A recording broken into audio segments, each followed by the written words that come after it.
एक बूढ़ा शख्स ट्रेन में सफर कर रहा था। इत्तेफाकन कोच खाली था। फिर 8-10 लड़के उस कोच में आए और बैठकर तफरीह करनी शुरू कर दी। एक ने कहा, आओ जंजीर खींचें। एक और ने कहा, इस जुर्म पर 500 रुपये जुर्माना और 6 माह कैद की सजा लिखी है। तीसरे ने कहा, हम बहुत सारे लोग हैं, 500 रुपये चंदा करके जमा करवा देंगे। चंदा जमा किया गया तो 500 की बजाय 1200 रुपये जमा हो गए, जिसमें 200 के 3 नोट, 50 के 2 नोट, बाकी सब 100 के नोट थे। चंदा पहले लड़के ने जेब में रख लिया।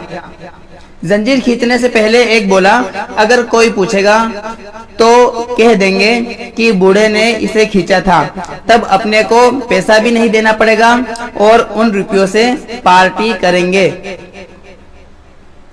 बूढ़े ने हाथ जोड़कर कहा, बच्चों, मैंने आपके साथ क्या गलत किया है? आप मुझे क्यों फंसा रहे हैं? लेकिन वो नहीं माने और जंजीर खींच ली गई जैसी उम्मीद थी। टीटी कांस्टेबल के साथ आया। लड़कों ने एक आवाज में कहा कि इस बूढ़े ने जंजीर खींची है। टीटी ने बूढ़े से कहा, आपको इस उम्र में ऐसा काम करने में शर्म नहीं आई? हाथ जोड़कर बूढ़े ने कहा, जनाब, मैंने जंजीर खींची है, लेकिन मैं बहुत बेबस था।